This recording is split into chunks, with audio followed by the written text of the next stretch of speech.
presencia aquí, agradecer en nombre de todos los autores a la Biblioteca Histórica Municipal de Madrid que nos haya cedido este local para la presentación de esta obra colectiva llamada Otra Iglesia, clero disidente durante la Segunda República y la Guerra Civil.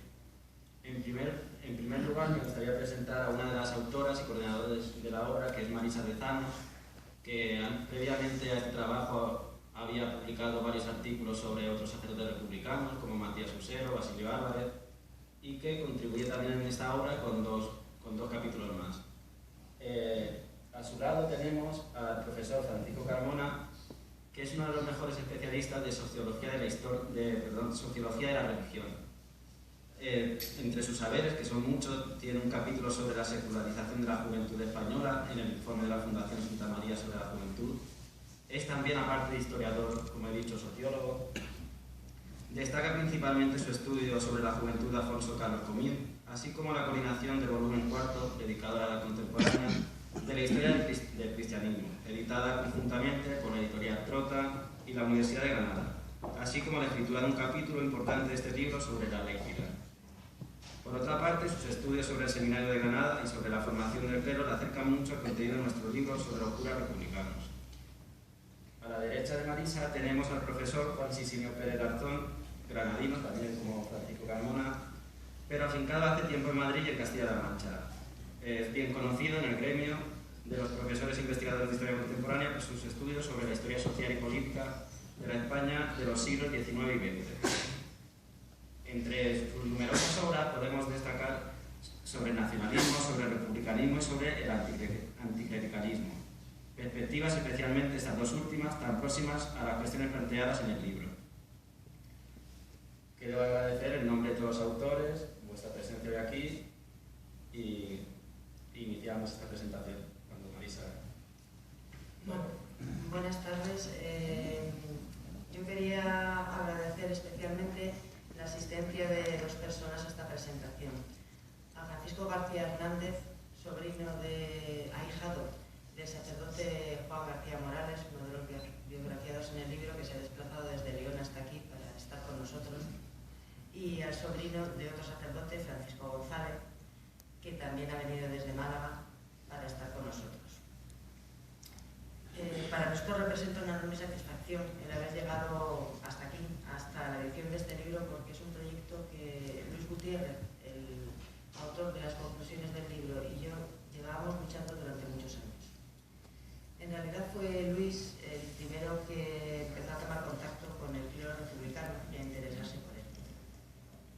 Hace ya 25 años que se tropezó con el sacerdote Luis López Dóriga, granadino, y el por qué un sacerdote que parecía destinado a llegar a lo más alto en la carrera sacerdotal, que había sido preparado y educado para ello, tiró por la borda su futuro por implicarse en el proyecto republicano, nos pareció primero a él y después a mí un enigma fascinante. Investigando sobre López Dóriga, empezamos a encontrarnos con otros sacerdotes que habían tomado una decisión similar, y así poco a poco el clero republicano se fue convirtiendo en el centro de nuestras investigaciones. Es importante señalar que sin el profesor de la Universidad de Alcalá, Feliciano Montero, este libro probablemente no hubiese visto nunca la luz.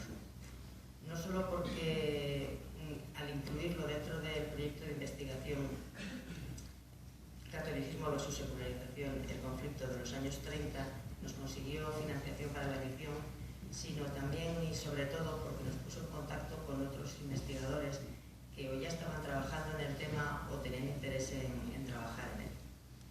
Así conocimos a Luisa Marco, que en aquel momento estaba realizando su tesis doctoral sobre el clero republicano durante la Guerra Civil en la Universidad de Zaragoza con el profesor Julián Casanova, a Antonio Moreno, que se había tropezado con los curas republicanos en sus investigaciones sobre la propaganda durante la Guerra Civil, o a Miguel Ángel Dionisio, que fue un caso flagrante de deserción del bando franquista para pasarse al republicano, porque acababa de leer su tesis doctoral sobre el cardenal Gomá y no lo dudó ni un minuto cuando le propusimos biografiar a Rómulo Martínez, entre otras cosas, porque él tenía un acceso privilegiado al archivo de Toledo, que era la diócesis de este sacerdote.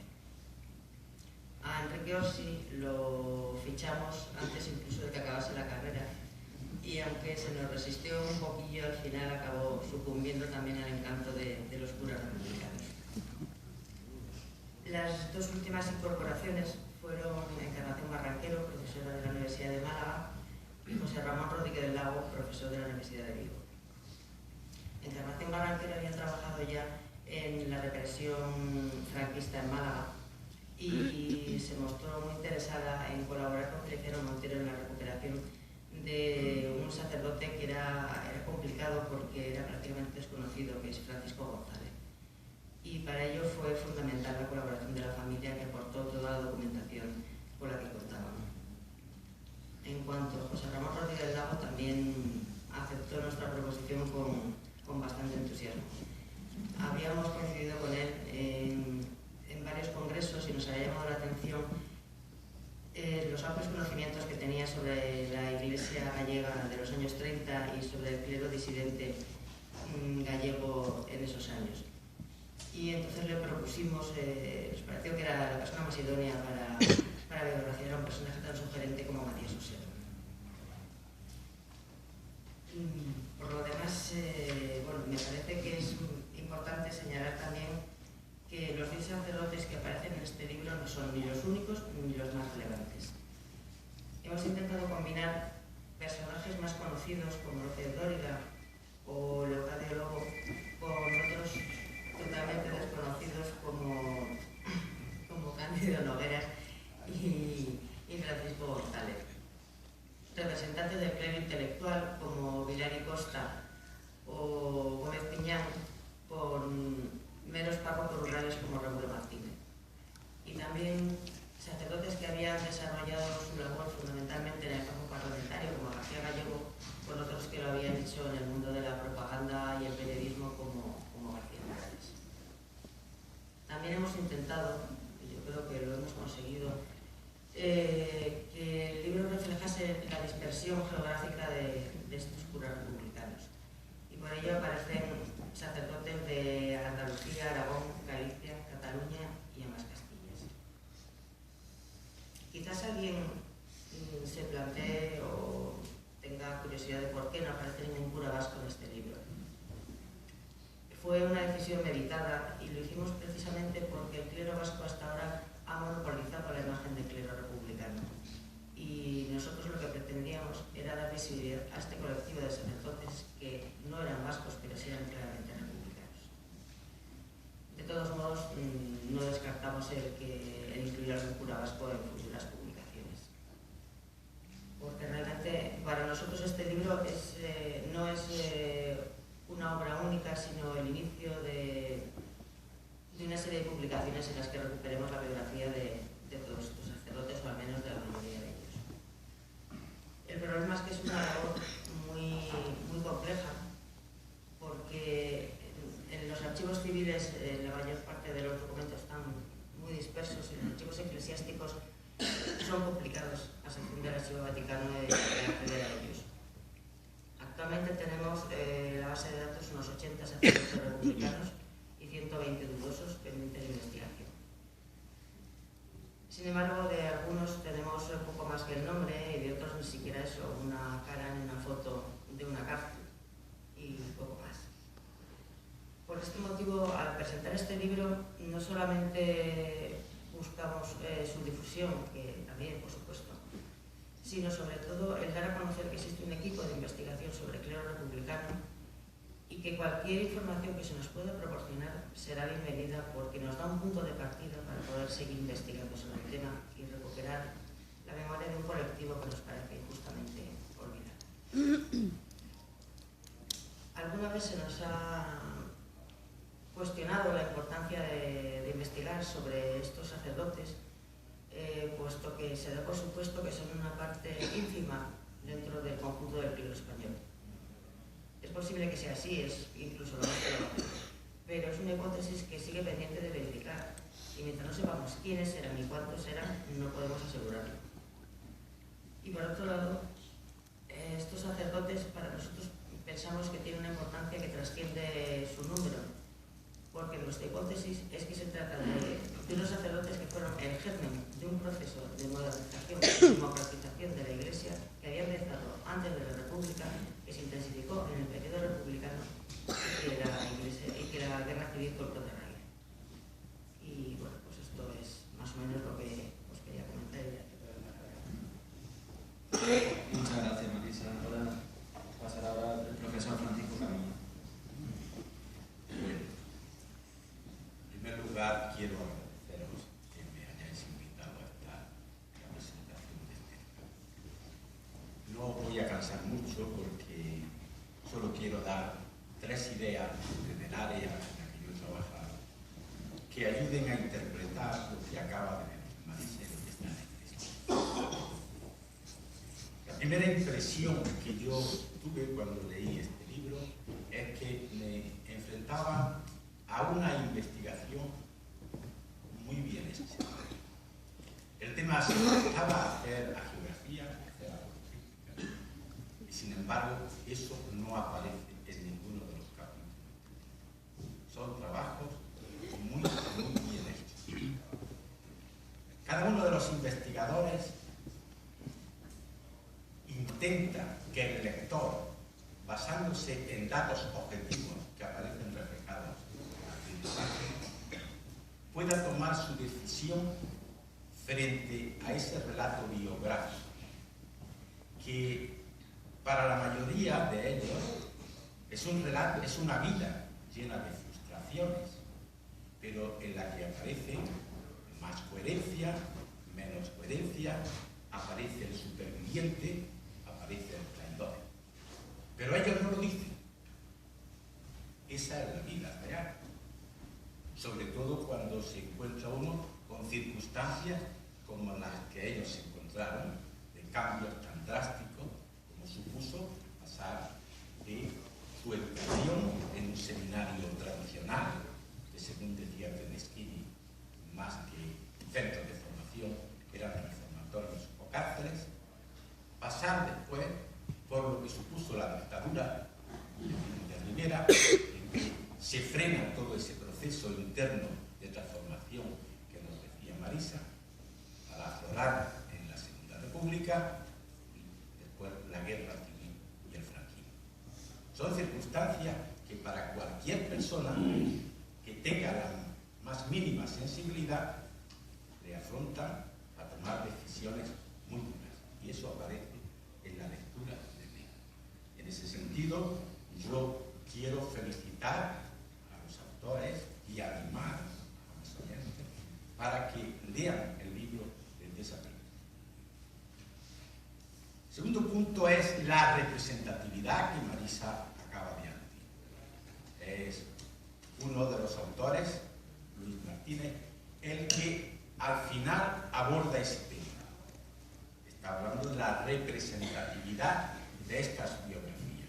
Nos habla de una presencia de Andalucía, son 3, Dóriga realmente no es andaluz, pero allí es donde comenzó su periplo republicano, viniendo como venía de la alta curia, era sobrino del arzobispo de Granada, uno de los mejores arzobispos que han pasado por la diócesis de Granada, y después cambian de arzobispo y rompe y se embarca en la aventura republicana.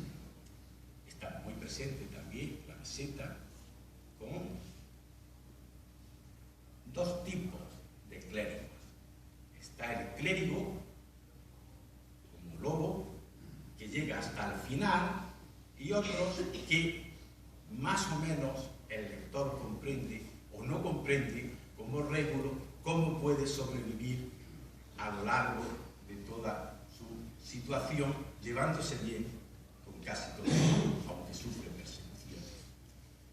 Está el clérigo malagueño, Francisco González, que es el desgraciado de la película, porque es de los más coherentes, que abandona su carrera de docencia en el seminario, que se compromete con el pueblo y que muere en los primeros años de la represión.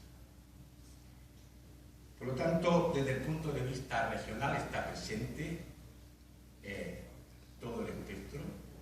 Desde el punto de vista de las clases sociales también es significativo, porque nos encontramos, el común de los sacerdotes venían de clases bajas, pueblos pequeños. Sin embargo, aquí nos encontramos con López Dóriga, que desciende de la aristocracia. Nos encontramos con dos que son de clases medias, el gallego, que viene de la oficial de la Armada, y Régulo, que es hijo de un médico. Los demás todos son de clases humildes. ¿Por qué sobreviven los tres primeros? Esa es una pregunta que nos hacemos los sociólogos, que va más allá de las ideas, que tiene que ver con lo que significa haber heredado una forma de entender el mundo, de haber mamado una forma de comportarse, de saber incluso sobrevivir en esa situación. Mientras los otros cuatro tampoco sabemos cómo vivieron, pero ahí está Lobo, que fue fiel hasta el final. Eran 34.000 y pico sacerdotes los que en ese momento había en España. Por lo tanto, como dice Marisa, es necesario ampliar la muestra, ampliar los que quedaron, pero no estaban de acuerdo, pero soportaron o sobrevivieron en un exilio interior. Eso es lo que, en mi opinión, sucedió en muchos casos. Y ya lo último, y no quiero cansar más, ¿de dónde venían?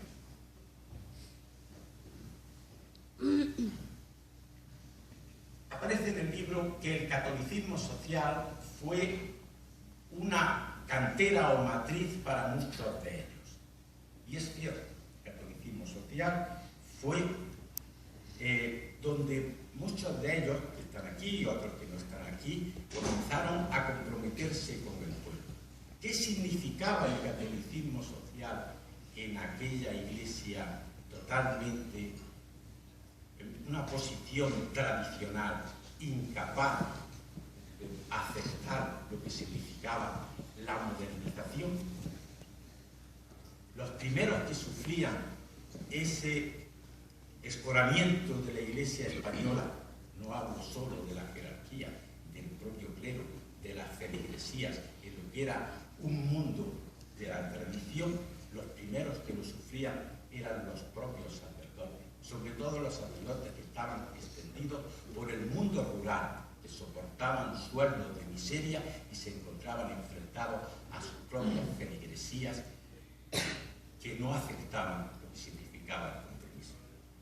Por lo tanto, yo creo que si desde ese medio, lo que significa el catolicismo social, y desde otros medios también se sigue avanzando, podremos comprender e interpretar desde un marco macroestructural por qué fue posible que estas personas pudiesen realizar su compromiso con la sociedad, con la Iglesia y con el Espíritu. Muchas gracias al profesor Francisco Carmona. Cedemos la palabra ahora al profesor Juan José. Muchas gracias, buenas noches. Agradezco tener la ocasión de estar aquí, que me ha obligado a leer el libro que me regaló Feliciano Montero, porque yo me dedico, soy profesor de historia en general, pero me dedico más a investigar el siglo XIX y he aprendido mucho porque lo desconocía, había escuchado de los curas. Y leyendo el libro, lo digo porque la historia es una ciencia social y la tarea es que sea útil, como toda la ciencia. La medicina cura y la historia puede curarnos de los olvidos injustos que vamos acumulando. Y Paco Carmona, que no lo había visto desde hacía 50 años exactamente, porque aquí habíamos coincidido. En mi pueblo había, me estaba acordando cuando hablaba, que en mi pueblo había un cura, yo no lo he conocido, que no militó en la República y no lo fusilaron, pero era silenciosamente republicano y lo fastidiaron y lo enterraron en el cementerio en la zona de los ahorcados, los caciques de mi pueblo. Y como no tenía familia, allí los huesos seguirán, porque luego ese cementerio lo cambiaron. Y eso es más difícil de investigar, porque eso ya hacía parte de lo que los historiadores llamamos, y ya se está muriendo la gente que vivió la guerra, yo lo sé de oídas, la historia oral. Y entonces en muchos pueblos estoy seguro como en mi pueblo que el cura compartía sufrimientos, pero se los tenía que tragar porque peligraba su vida. Entonces aquí sale la minoría más combativa, los más conscientes, los que fueron diputados, tenían una preparación intelectual más fuerte, porque tampoco el nivel de preparación en el seminario, como venían de clase humilde, los seminaristas, pues sobrevivían, y entre la vida y perder el puesto de trabajo, que en definitiva también es un puesto de trabajo, ser cura rural, pues era un riesgo, y por eso los más militantes suelen tener, aunque vengan de clase humilde, otras posibilidades y otros amarres y otra seguridad en sí mismo que se lo da su origen social. Y eso ya se va a perder para la historia, pero lo que sí demuestra este libro, que no hay un bloque, lo primero, no hay un bloque monolítico, que a veces en la historia simplificamos la Iglesia como el colmo para uno, el colmo de todos los bienes, y para otros el colmo de todos los males en la historia de España. La Iglesia, como toda institución humana, es plural y es más compleja, y en este caso dan la cara los que fueron más valientes y se lanzaron prácticamente a arriesgarse a estar contra la jerarquía. No es fácil en una institución, aunque sean 35.000, salirse de la raya, y esos son los más decididos, los más valientes, que eso ocurre en todas las organizaciones humanas. O sea, que se puede ampliar ese círculo a más gente que seguro que hubiera estado de acuerdo, y de hecho tenían también encima la presión de la jerarquía, pero seguro que estaban de acuerdo con muchos de los planteamientos que estaban circulando desde los sindicatos y desde los partidos republicanos en este periodo de democracia que hubo del año 31 al 36. Y en este caso sí que el libro tiene, ya lo ha señalado el profesor Carmona, y conviene subrayarlo, rescata del olvido un grupo de personas que lucharon por la modernización, por la democracia, y también por dar otra perspectiva del cristianismo. Se crea o no se crea, hay que ser conscientes. En este caso yo puedo hablar desde fuera, lo digo públicamente, no tengo ningún recuerdo, desde fuera de la fe. Creo que el historiador, para ser objetivo, tiene también que contar con el testimonio de toda la pluralidad de la institución que estudia. La Iglesia ha sido fundamental en la historia de España, fundamental, por lo menos desde el siglo X en adelante o antes. No me voy a remontar a los visigodos, ni a Santiago, que no está enterrado en Santiago, me parece que allí hay un hereje enterrado, ni al Pilar, porque tampoco la Virgen de Pilar no pudo venir al Pilar allí a Zaragoza, aunque a los maños se empeñen. Entonces, durante 10 siglos por lo menos, lo digo por no mezclar, porque al-Ándalus era al-Ándalus y era musulmán y era arabizado, no era hispano-musulmán, estaba arabizado y era musulmán, y ocupaba casi toda la península en el siglo X, y poco a poco los reinos cristianos van conquistando, no reconquistan nada, van conquistando y se van expandiendo hasta que llegan a Granada, que el otro día yo vi poco la tele, pero por la noche vi justo el episodio donde el pájaro de Cisneros más tortura al pobre, bueno, no me acuerdo el nombre del morisco, del cura morisco, para entendernos en términos de eso. Me imagino que algunos de ustedes lo verían en ese episodio. Entonces, el historiador tiene la obligación de estudiar todo lo que ha sido importante en la historia de nuestro pasado. Estudiamos los reyes, estudiamos el Estado, estudiamos la economía, la demografía. Y si veis en los libros de texto que estudian vuestros hijos, porque lo digo por la edad de los que veo, pues tenéis hijos o nietos, la Iglesia no aparece. Y ha marcado la vida de España. Para empezar, la historia cultural, sin catedrales no habría turismo hoy. Sin catedrales, bueno, o la mezquita de Córdoba, pero si empezamos a quitar las catedrales, ¿a qué va uno a Salamanca? Y a Toledo, porque queda una mezquita chiquitita del siglo X, por ejemplo, Santa María la Blanca, que Julio la conoce, que era allí profesor, pero vamos, aparte del caballo que se inclinó en honor a la Virgen, un poco más No vamos a ir a Toledo a ver la mezquita. Y las dos sinagogas sí que vale la pena verlas por sí solas, pero quita esas tres cositas y el resto son los curas. Está bien, bueno, digo, es parte de nuestra historia. Y en Cuenca lo mismo, y así vamos sumando ciudades y es parte de nuestra historia. Y la historia, y aquí viene otra cuestión que se solapa con este libro y que es importante subrayarlo, los autores dan un modelo, que lo ha subrayado también el profesor Francisco Carmona, un modelo de buen hacer profesional y científico y riguroso. La historia tiene que estudiar la totalidad del pasado con objetividad y con rigor documental basándose en las fuentes.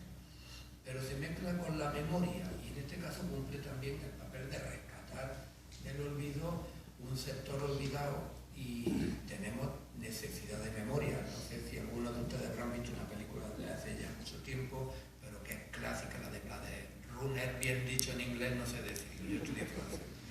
Blade Runner o Blade Runner, no sé cómo se dice. Los más jóvenes sabrán decir Blade Runner. Los personajes empiezan a ser humanos cuando tienen memoria y tienen fotografías de sí mismos. Entonces el ser humano nos caracterizamos por vivir de memoria y sobre la memoria y construirnos sobre la memoria. Y necesitamos recordar del pasado y seleccionamos del pasado. Entonces ya la memoria empieza a ser distinto de la historia y en estos momentos donde hay conflicto político, ideológico y es normal, en una sociedad plural hay distintas memorias, porque hay memorias de un color y de otro, y la memoria siempre es selectiva y partidista o militante, o selecciona del pasado aquello que le interesa. Todo el mundo tiene memoria, las instituciones, hasta los clubes de fútbol hacen su memoria y empiezan a contar cuándo se fundaron y celebran su centenario y cuántas copas tienen o no tienen, todas las instituciones. Y en este caso la memoria forma parte de la vivencia de los historiadores, pero la memoria normalmente se construye, también la historia, desde el punto de vista de los vencedores. Y en España hemos tenido 40 años de una determinada memoria que hay que recomponer para rescatar la pluralidad del pasado y que legítimamente luego haya otras memorias que tienen derecho también a conservar los referentes con los que se identifican en ideas, en valores y que consideran que son embriones de ese presente que estamos viviendo hoy. Este libro muchos lo podrían interpretar como que estos, aunque minoritarios, fueron estos curas comunistas o rojos, pues fueron precedentes de los curas sociales, de los curas obreros, que los más viejos conocimos en los años 60 y en los años 70, aquellos que lucharon contra Franco ya de manera más amplia, era otra sociedad, era otro contexto, y en ese contexto fueron precedentes de esos curas que fueron los que también hace poco en la tele, aunque la vea poco, al final hablo mucho de la tele, ¿no? Pusieron el biopic que se dice del cardenal Tarancón, y ahí se ve que gracias al papel de la Iglesia, también hay que tenerlo presente, la transición que se está criticando mucho y que todo en la historia es criticable, tuvo un papel desde luego bastante ecuánime, sereno y pacífico, o sea que coadyuvó. A uno le gustará más y a otro le gustará menos, pero que coadyuvó a que la transición circulara con menos dificultades y menos tramo. Y eso también es un mérito que hay que reconocer al papel de la Iglesia. Y en este caso, el recuerdo de estos curas sí que viene para tener presente que la historia de España tenemos traumas y problemas como en muchos otros países, no tenemos muchas diferencias. En el siglo XIX nos parecemos mucho y en todos los siglos, pero cada país tiene su desarrollo, unos más o menos distintos, pero sí tenemos un trauma, a diferencia de otros, que es la guerra civil y la larga dictadura de 40 años. Y eso es cierto que ha marcado la historia y ha marcado muchas de las situaciones en las que incluso afectan al presente. Nuestra partida para que cuando ahora se critica, y es lógico que haya crítica desde el presente a nuestro funcionamiento político con todos los derechos, pero hay que tener en cuenta el punto de partida desde 1978 sin tener precedentes democráticos, y los TIC autoritarios también educativo y en la formación y en el desarrollo científico, el pensar que con Franco la Universidad Española, hay un libro que se llama El atroz desmoche de la ciencia española, desmochó la ciencia española. 2/3 prácticamente de los profesores de universidades tuvieron que ir al exilio, y eso, y de hecho el único premio Nobel que tenemos en ciencia y literatura, si para hacer poesía se puede hacer, pero también la poesía, Juan Ramón Jiménez estaba exiliado en Puerto Rico, los 2 premios Nobel en los 40 años de Franco, y Severo Ochoa estaba exiliado, aparte de que luego ligara a Gonzalo Montiel, pero estaba exiliado, era discípulo de Negrín. Es que el eslabón era, que eso hay que recordarlo, el eslabón era don Santiago Ramón y Cajal, su alumno favorito, don Juan Negrín, que se metió en política porque tiene derecho a meterse en política, aunque sea un buen neurocirujano, como es lógico, sin discutir su papel de gobernante, y el alumno de Negrín era Severo Ochoa, que se fue al exilio. O sea que el eslabón del premio, los únicos premios Nobel que tenemos en ciencia son 3, que es el eslabón, y ahí está la laguna de Franco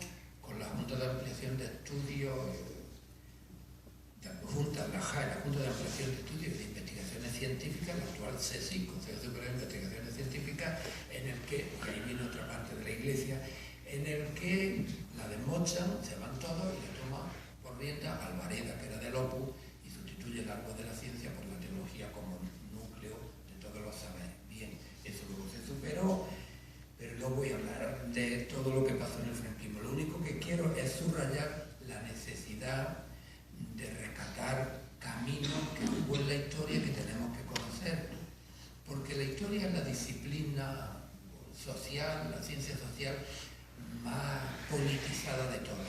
Si veis, todos los gobiernos se preocupan qué historia enseñar en bachillerato, todos, pero en Australia, Reagan, Thatcher, Gordon Brown, Esperanza Aguirre y todo. No se preocupan qué literatura enseñar, qué matemática, que, bueno, sí, lengua, castellano o el catalán, eso sí, pero no se preocupan del subjuntivo, ni del indicativo, ni de la química, ni de la formulación matemática, pero de la historia sí. Si llegamos hasta Alfonso XIII, si estudiamos la prehistoria, si estudiamos los reyes medievales, si la reconquista o es conquista. Y esta es la más ideologizada, porque nace en el siglo XIX con una disciplina para formar ciudadanos y por tanto con una meta patriótica. Por eso los manuales de historia son los más criticados siempre por todos los gobiernos. Es que en historia están enseñando, están deformando, están encauzando la mentalidad de los niños. Y en este caso, volviendo al objeto del libro, para no desviarme, el historiador, y este libro cumple el objetivo de rescatar la pluralidad de la Iglesia española. Yo investigué, como han dicho antes, investigué algo, el primer brote de anticlericalismo donde queman